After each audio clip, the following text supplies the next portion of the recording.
Hi guys, good morning. Vipin sir आपको फिर से एक बार बायोलॉजी सब्जेक्ट के अंतर्गत जो कल मैंने आपको बताया था कि नर जनन तंत्र के अंतर्गत जो भी मैंने टेस्टिस अर्थात वृषण के बारे में बताने के लिए कहा था, आज मैं उसके बारे में चर्चा करने जा रहा हूं। लेकिन उसके पहले एक बात आपको बता दूं, हो सकता है आज का वीडियो आपको ज़्यादा लंबा ना मिल पाए, क्योंकि हमारे यहाँ इलेक्ट्रिसिटी की प्रॉब्लम कल से चल रही है, लाइट उपलब्ध नहीं हो पा रही, इसलिए ज़्यादा समय तक ये वीडियो हो सकता है आपको आज ना प्रोवाइड किया सके। हाँ, जो भी आज का क्लास छूटे ना, इसके लिए मैं आपको ये वीडियो किसी तरह से कुछ मिनट का बनाकर दे रहा हूँ, ठीक है। तो जो मैंने कल आपको बताया था कि मानव जनन तंत्र, तो एक बार थोड़ा सा रिपीट करते हैं और आशा करते हैं कल आप देखे होंगे वीडियो और समझ में आया होगा वीडियो में, ठीक है। नर जनन तंत्र में, ठीक है, क्या बताया था कि जो नर जनन तंत्र होता है वो नर जननांगों के समूह को नर जनन तंत्र कहते हैं, और इसमें कई भाग, कई पार्ट, कई अंग कार्य करते हैं, जिसमें शिश्न, वृषण कोश, शुक्र नलिकाएं, ये सब आपको बताया गया था, ठीक है।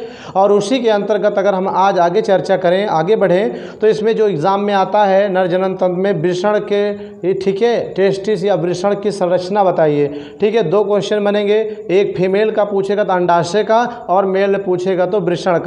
जो काम किसी महिला में अंडाशय में होता है अर्थात मादा युग्मक बनने का, ठीक वही काम आपके पुरुष में किस में होता है, वृषण में होता है, टेस्टिस में होता है। और मैंने आपको कल बताया था वृषण कितने होते हैं बेटा, दो होते हैं, लेफ्ट और राइट होते हैं, ठीक है। और एक इंपॉर्टेंट चीज़ आप ध्यान लीजिए, कोई पूछ सकता है कि जो मनुष्य का वृषण है, एग है, वो आउट ऑफ बॉडी है, जबकि फीमेल में इंटरनल है, ठीक है। अर्थात जो मानव में अंडे हैं या एग हैं या वृषण है, वो शरीर के बाहर कुदरत ने जर्मिनेट किया है, शरीर के बाहर व्यवस्थित किया है। और जो आपके फीमेल में होता है बेटा, वो बॉडी के अंदर होता है। ऐसा क्यों, ठीक है, that's important question, fact question आपको जानना चाहिए। तो सिंपल सी बात है कि जो वृषण होता है, शुक्राणु उसी में बनते हैं, और उसका टेम्परेचर जो होना चाहिए बॉडी के टेम्परेचर से कम होना चाहिए। तो बॉडी का टेम्परेचर कितना होता है कॉमन रूप से बेटा, 37 डिग्री सेल्सियस होता है। लेकिन 37 डिग्री सेल्सियस अगर आपका वृषण शरीर के अंदर होता तो उसको भी 37 डिग्री सेल्सियस मिलता, और 37 डिग्री सेल्सियस पर शुक्राणु बनने की प्रक्रिया क्या होती है, कम हो जाती है, ठीक है। अर्थात जितना ज़्यादा हाई टेम्परेचर होगा उतना ही शुक्राणु बनने की प्रक्रिया कम हो जाती है, नपुंसकता उत्पन्न हो सकती है। इसीलिए उसे शरीर से बाहर रखा गया है ताकि उसका टेम्परेचर शरीर के टेम्परेचर से कम रहे। अगर इस आपके बॉडी का टेम्परेचर 37 है तो उसका टेम्परेचर 2 डिग्री सेल्सियस कम अर्थात 35 होना चाहिए, ठीक है। इसीलिए उसे शरीर से बाहर कुदरत ने दे दिया है, ठीक है, ताकि उसका टेम्परेचर क्या रहे, शरीर के टेम्परेचर से कम रहे। तो आई होप आप समझ गए होंगे कि क्यों इसे शरीर से बाहर रखा गया है और फीमेल में क्यों शरीर से अंदर रखा गया है गाइस, ठीक है। अगर समझ गए होंगे इस बात तो कमेंट बॉक्स में ज़रूर बताइएगा, ठीक है कि नहीं। हम कमेंट बॉक्स को चेक करेंगे, देखते हैं कितने लोगों को ये चीज़ें समझ में आ गई, ठीक है। तो अब आज से अगर कोई पूछ रहा है, ठीक है, कि मानव में वृषण को बाहर क्यों रखा गया है जबकि मादा में अंडाशय को अंदर सेट किया गया है, अंदर कुदरत ने बनाया, तो इसका आंसर आपके पास हो जाना चाहिए, ठीक है। तो आपको क्या बताना है कि वृषण का टेम्परेचर कम करने के लिए, अगर वो बॉडी के अंदर होता तो बॉडी के टेम्परेचर पर वृषण में शुक्राणु बनने की दर कम हो जाती है, इसीलिए उसे आउट ऑफ बॉडी रखा गया है, जिससे उसका टेम्परेचर बॉडी के टेम्परेचर से कम होता है, ठीक है, और शुक्राणु बनने की प्रक्रिया आसानी से संपन्न हो जाती है, ठीक है। तो आइए देखते हैं स्ट्रक्चर ऑफ द टेस्टिस अर्थात वृषण की संरचना। गाइज एक बात बता देना चाह रहे हैं, पेपर में पूछा जाता है ये, लेकिन चूंकि ये बहुत बड़ा है, अगर लेकिन आपको पूरा बड़ा थ्योरी, पूरा इतिहास नहीं लिखना होता है, कुछ इंपॉर्टेंट चीज़ें होती हैं जिन्हें कवर करना जरूरी होता है, ठीक है। तो उन्हीं कुछ इंपॉर्टेंट चीज़ों को हमने वृषण की संरचना में कवर किया है। यहाँ ब्लैक बोर्ड पर हम आपको बताएंगे, विथ स्ट्रक्चर भी कुछ इसके पार्ट्स के बारे में हम समझाने का प्रयास करेंगे, ठीक है गाइज। तो आइए देखते हैं ब्लैक बोर्ड पर, ठीक है। क्या देखेंगे यहाँ पर कि आज का जो सब्जेक्ट बायोलॉजी क्लास 12 के लिए जो आपका चैप्टर था मानव जनन अर्थात ह्यूमन रिप्रोडक्शन, इसके अंतर्गत जो हमें आज पढ़ना है, जो आज हमारा टॉपिक है वृषण की संरचना अर्थात स्ट्रक्चर ऑफ टेस्टिस कह सकते हो, ठीक है, स्ट्रक्चर ऑफ टेस्टिस कह सकते हो, ठीक है कि नहीं। तो इसमें सबसे पहले वृषण की संरचना का मतलब रचना कैसे होती है, गोल होता है, चपटा होता है या सिलेंड्रिकल होता है, ठीक है, या किस तरह से होता है। जब हम इसकी बात को जानना चाहेंगे तो हमें कौन सी हेडिंग पढ़नी पड़ेगी, मानव की वृषण की संरचना पड़ेगी, ठीक है।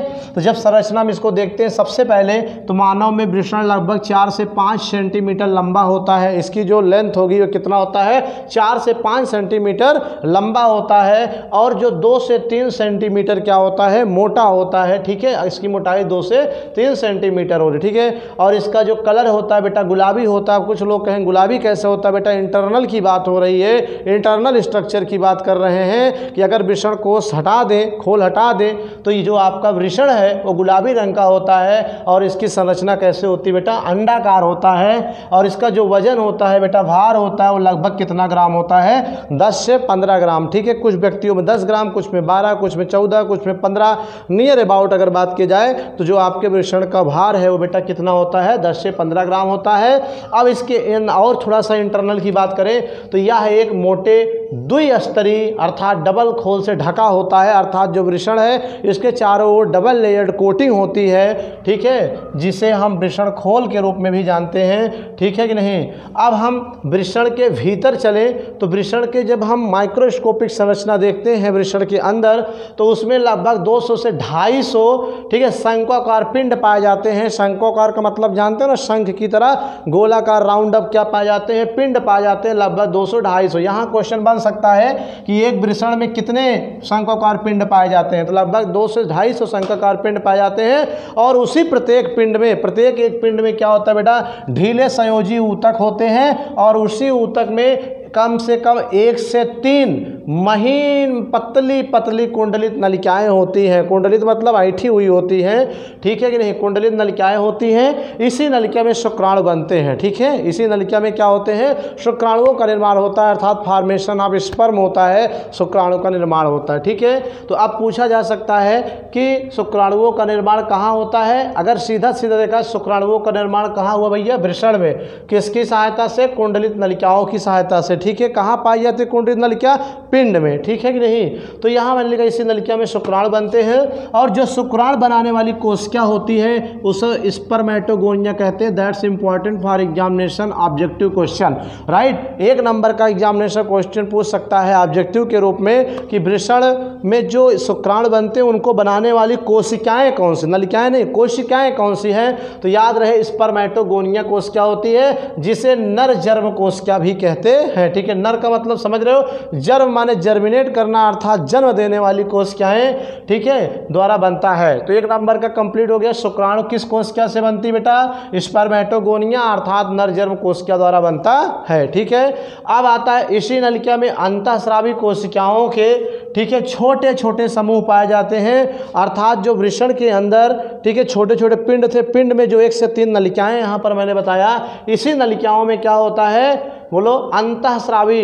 इन अंतःस्रावी कोशिकाओं के छोटे छोटे समूह जगह जगह होते हैं। ठीक है, जिन्हें अंतराली या लैडिक कोशिका कहते हैं। ठीक है, जिन्हें क्या कहते हैं, अंतराली या लैडिक कोशिका कहते हैं। ये देखो, ये है ना छोटे छोटे, ये देख रहे हो ना, यहाँ भी है, यहाँ भी है, यहाँ भी है, यहाँ भी है, यहाँ भी है। तो इसी को हम क्या कहते हैं, लैडिक कोशिका कहते हैं। ठीक है, इन्हें अंतराली कोशिका या लैडिक कोशिकाएं कहते हैं। अब यहाँ से भी 1 नंबर पूछा गया है कई बार कि लैडिक कोशिकाएं कहाँ पाई जाती हैं, तो वृषण में पाई जाती हैं। स्पर्मेटोगोनिया सेल्स कहाँ पाई जाती है, वृषण में पाई जाती हैं। समझ में आई बात कि नहीं। तो याद रखना, इसको याद रखना, लैडिक कोशिकाएं वृषण में होती हैं। ठीक है कि नहीं। इनका काम क्या होता है, आगे मैं बता रहा हूँ कि लैडिक कोशिकाएं कहते हैं, ये नर हार्मोन्स का श्रावण करती हैं या उत्पादन करती हैं। ठीक है, अर्थात जो किसी पुरुष में नर लक्षणों का विकास होता है। नर लक्षण का विकास का मतलब आवाज़ में भारीपन, ठीक है कि नहीं, और सीने का चौड़ा होना, समझ गया कि नहीं, दाढ़ी मूंछ का आना और लैंगिक अंगों का कार्य करना, इन सब के लिए जो रिस्पॉन्सिबल हार्मोन्स होता है, ठीक है, उस हार्मोन्स को लैडिक कोशिका स्रावित करती है। इसे नर हार्मोन्स अर्थात 1 नंबर टेस्टोस्टेरॉन हार्मोन्स भी कहते हैं। That's important. नर हार्मोन्स का नाम क्या है, टेस्टोस्टेरॉन, जो पुरुष में पाया जाता है वृषण में, और वृषण के लैडिक कोशिकाओं द्वारा स्रावित होती है। और यह क्या करती है, नर लैंगिक लक्षणों का विकास करती है। ठीक है बेटा, नर लैंगिक लक्षण मतलब नर में लैंगिक लक्षणों का विकास करती है। अर्थात लैंगिक का मतलब वही दाढ़ी मूंछ का आना, कंधे का चौड़ा होना, आवाज़ में भारीपन आना और जननांगों को कार्य करने के लिए एक्टिव करना, सक्रिय करना। जैसा कि मैंने बताया था, एक 8 साल के बच्चे का ब्याह कर दिया जाए, शादी कर दी जाए तो वो लैंगिक क्रिया नहीं कर पाएगा। क्यों? क्योंकि अभी उसमें लैंगिक कोशिकाएं नर हार्मोन्स नहीं बना रही हैं, इसलिए उसमें ना दाढ़ी मूंछ आएगा, ना आवाज़ भारी होगी, ना तो जननांग काम करेंगे। ठीक है, लेकिन यही लैंगिक कोशिकाएं 14 साल के बाद कार्य करना शुरू करती हैं। क्या कार्य करती हैं कि वृषण में नर हार्मोन्स, टेस्टोस्टेरोन हार्मोन्स का निर्माण करती हैं, जो लैंगिक लक्षणों का विकास करता है, अर्थात दाढ़ी मूंछ का आना, ठीक है कि नहीं, कंधों का चौड़ा होना, आवाज़ का भारी होना और जनन अंगों को जनन के लिए क्या करना, प्रेरित करना, रेडी करना, तैयार करना, ये सब कार्य करते हैं। ठीक है बेटा, तो ये छोटा सा ब्रीफ स्ट्रक्चर ऑफ टेस्टिस आपको यहाँ पर बताया गया। मैंने कहा आप बुक उठाओगे बहुत बड़ा है, लेकिन कुछ इंपॉर्टेंट चीज़ें हैं जो पेपर में लिखना होता है, सिर्फ हम उन्हीं को कवर करते हैं। तो ये चीज़ें मैंने कुछ इंपॉर्टेंट चीज़ें यहाँ पर इसको क्या किया, कवर किया बेटा। ठीक है, अब यहाँ पर मैंने इसका डायग्राम बनाया है, स्ट्रक्चर बनाया है। अब हम डायग्राम को भी थोड़ा बहुत समझ लेते हैं। ठीक है, क्योंकि पेपर में जब आएगा लिखना भी रहेगा और संरचना भी बनानी रहती है, इसलिए संरचना भी यहाँ आपको कुछ बता दिया गया। ठीक है, क्या बता दिया गया कि सपोज करिए कल मैंने आपको बताया था इस तरह से, क्या है, इस तरह से ऐसे ही। ठीक है, ये क्या था, वृषण था, एक लेफ्ट और एक राइट। इसी वृषण को जब हम काट करके माइक्रोस्कोप से, इलेक्ट्रॉन सूक्ष्मदर्शी से देखते हैं तो इसके अंदर की संरचना कुछ इस तरह से दिखती है, जैसे मैंने ब्लैक बोर्ड पे क्या किया है, रिप्रेजेंट किया। ठीक है बेटा, ब्लैक बोर्ड पे क्या किया है, रिप्रेजेंट किया है। इस तरह से इसकी संरचना दिखती है। समझ में आई बात नहीं? क्या दिखता है कि इसमें कुछ भाग जो ये किनारे किनारे, ठीक है, यहाँ पे जो ऐसे रेखा जैसी ऊतकें होती हैं, इन्हें संयोजी ऊतक कहते हैं, कनेक्टिव टिश्यू कहते हैं। और इसी कनेक्टिव सेल्स या ऊतक के बीच में जगह जगह छोटी छोटी गोलाकार ऐसे क्या होती हैं, कोशिकाओं का समूह होता है, जैसे यहाँ पर, यहाँ पर, यहाँ पर। इसे हम लैंगिक कोशिका कहते हैं। ठीक है, यही लैंगिक कोशिकाएं क्या करती हैं, नर हार्मोन्स अर्थात टेस्टोस्टेरोन का स्रावण करती हैं, जो लैंगिक लक्षणों विकास करते हैं। ठीक है, अब इसके अंदर अगर हम थोड़ा सा चलते हैं तो ये जो आपको खूंटी जैसी संरचनाएं दिख रही हैं, इनके बीच में भी ये देखिए यहाँ पर, ठीक है, यहाँ पर और यहाँ पर एक विशेष प्रकार की कोशिका है जिसे सर्टोली कोशिकाएं कहते हैं। ये सर्टोली कोशिका पाई जाती है। ठीक है, तो सर्टोली कोशिका का काम क्या होता है, लैंगिक कोशिका का काम तो आपने समझ लिया, नर हार्मोन्स का स्रावण करना होता है। लेकिन लैंगिक कोशिकाओं के बाद सर्टोली कोशिका क्या कार्य करती हैं, तो मैं कहना चाहूँगा कि जो सर्टोली कोशिका वृषण में होती है बेटा, इसका काम है शुक्राणुओं को पोषण प्रदान करना और जीवित रखना। ठीक है, क्योंकि शुक्राणु क्या होने चाहिए, एक्टिव होने चाहिए, जीवित होने चाहिए। तो उनको जीवित रखने के लिए पोषण की जरूरत है। तो उनको पोषण कौन प्रदान करता है भैया, सर्टोली कोशिकाएं प्रदान करती हैं। समझ में आई बात कि नहीं? तो इस तरह से, और ये जो आप देख रहे हो किनारे किनारे ये चैम्बर, ये कोशिकाएं हैं, एक प्रकार की क्या हैं, कोशिकाएं हैं। इन कोशिकाओं को बेटा हम क्या कहते हैं, स्पर्मेटोगोनियस सेल कहते हैं। स्पर्मेटोगोनियस सेल का मतलब क्या होता है, यहाँ मैंने बताया स्पर्मेटोगोनियस सेल का मतलब नर जर्म कोशिकाएं। कौन सी कोशिकाएं, नर जर्म कोशिकाएं। इसका काम क्या होता है, शुक्राणु का निर्माण करना। ठीक है, शुक्राणु का निर्माण करना,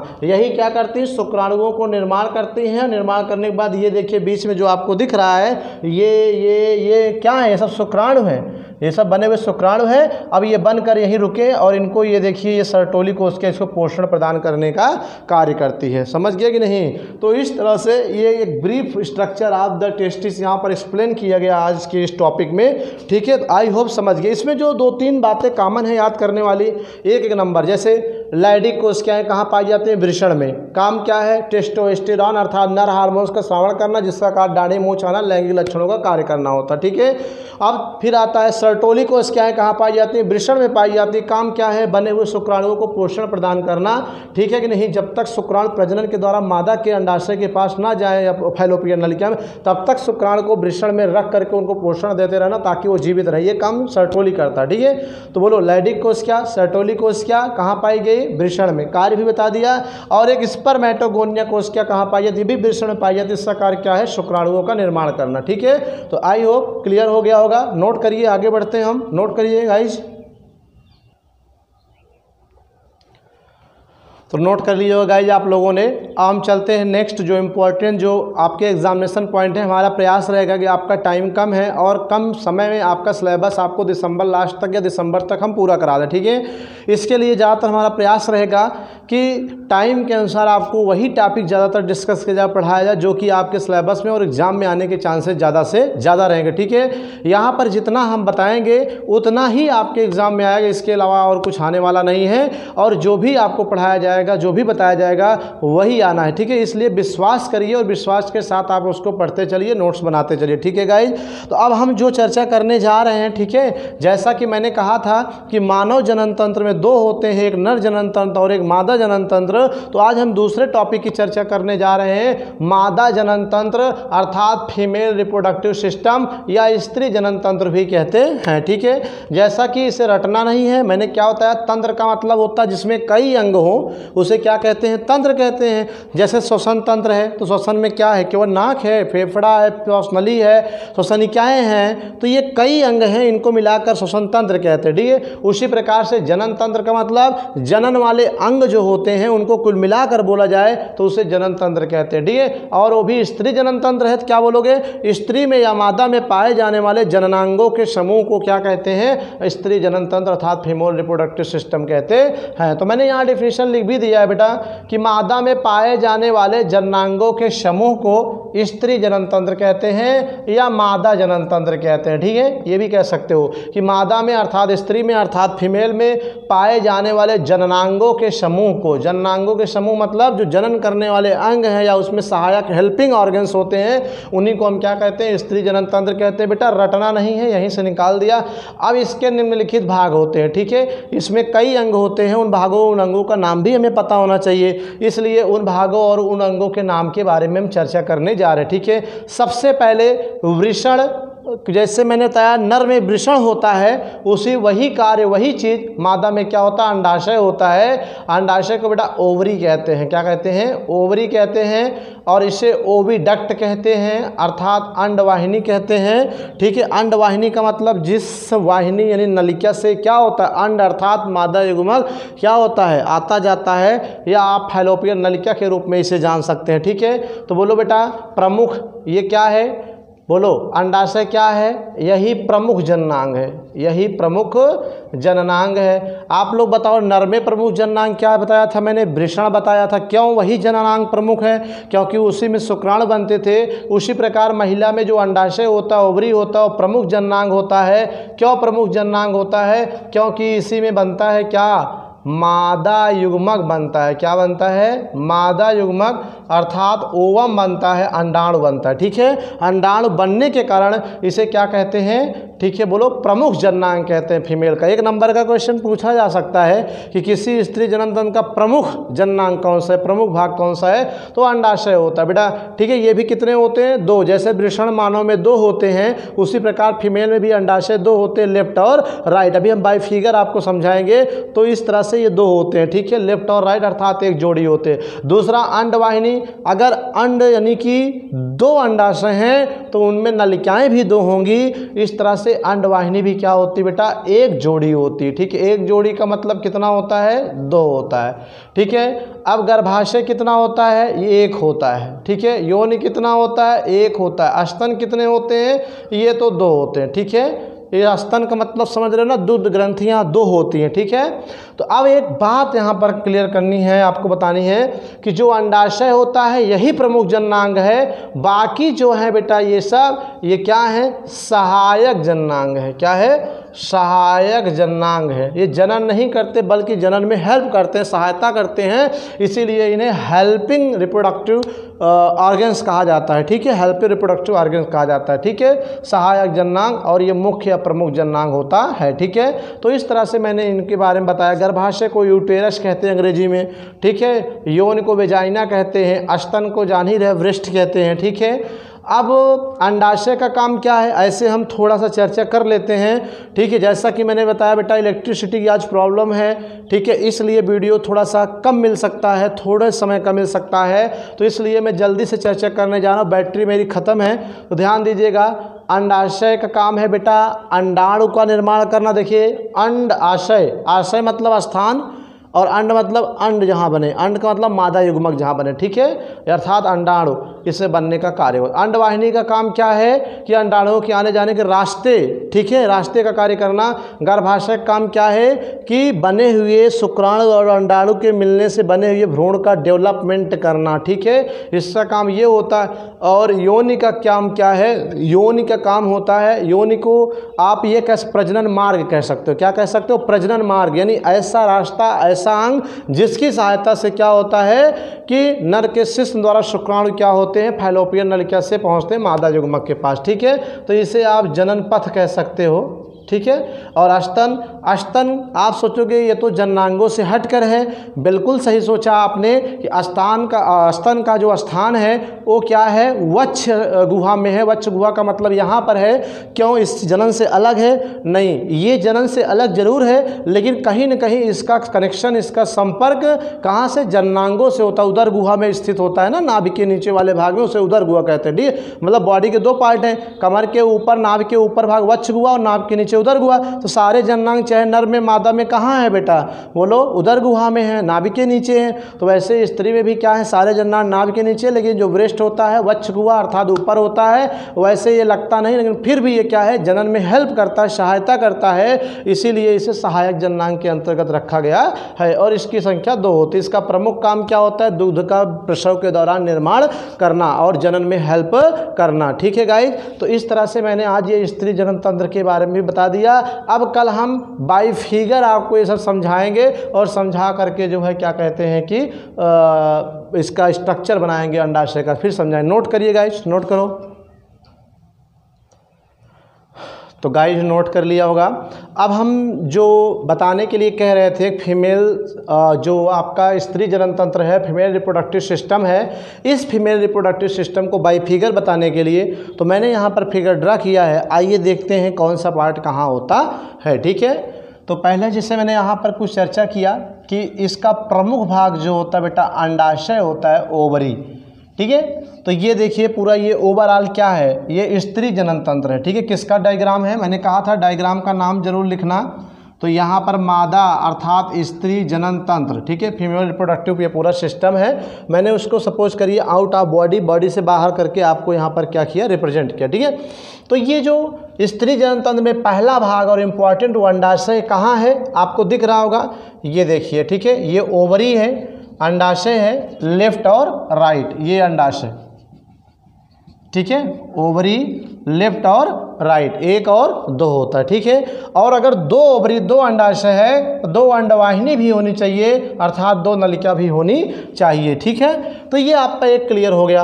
अब जो मैं फैलोपियन ट्यूब, फैलोपियन नलिका की बात कर रहा था, ये देखिए यहाँ पर ये जो यहाँ से यहाँ तक का भाग है एक पतली नली के समान है, इसे फैलोपियन ट्यूब या नलिका कहते हैं। इसमें भी 2 या 3 भाग होते हैं। एक ये अंगुली के समान प्रवर्ध होते हैं, ये देख रहे हैं ना, अंगुलियों के समान इस तरह से प्रवर्ध हैं, इनको इनफंडिबुलम कहते हैं। और इसके आगे का थोड़ा सा भाग जो चलेंगे तो एम्पुला कहलाता है। ये एम्पुला इनफंडिबुलम किसके भाग है? फैलोपियन नलिका के ही भाग होते हैं, ठीक है।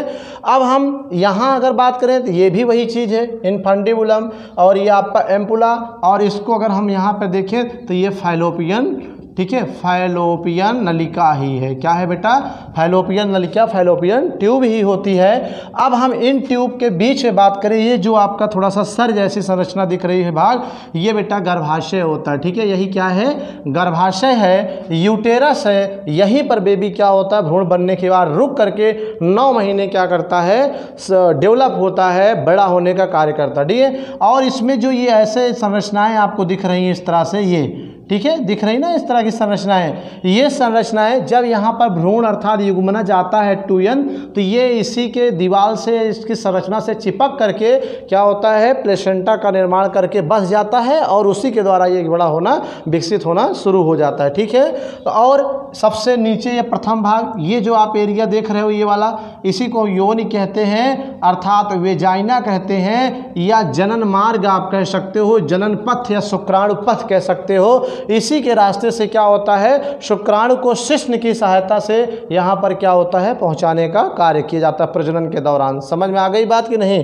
तो इस तरह से ये मैंने आपको लगभग समझाने का प्रयास किया बाय फिगर कि स्त्री जनन तंत्र क्या होता है। समझ में आ गई बात कि नहीं? पेपर में आता है तो आपको यही डायग्राम देना है, डायग्राम बना करके 2-4 जो नाम है आपको ड्रा कर देना है। नाम ड्रा करने के बाद नीचे लिख देना है स्त्री जनन तंत्र, ठीक है कि नहीं? तो इस तरह से ये क्लियर हो गया, ठीक है।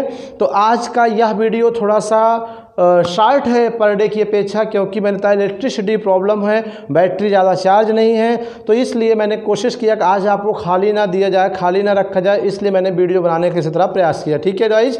तो अब हम मिलते हैं नेक्स्ट वीडियो में कल फिर से, जिसमें हम स्ट्रक्चर ऑफ ओवरी पढ़ेंगे। जैसे मानव में, नर में मैंने क्या पढ़ा, वृषण की संरचना, उसी तरह से अंडाशय की संरचना माइक्रोस्कोप से देखने में कैसे होती है, इसमें कैसे अंडाणु बनते हैं, इनके बारे में भी हम चर्चा करेंगे गाइज, ठीक है। तो आप फिगर को ड्रा करिए, अगर कोई समस्या हो रही तो बुक उठा लीजिए, वहाँ भी फिगर है, उससे भी आप देखकर 1-2 बार प्रैक्टिस कर लीजिए, वो पेपर में आने के चांसेस रहते हैं, ठीक है। तो thank you for watching this video guys, thank you.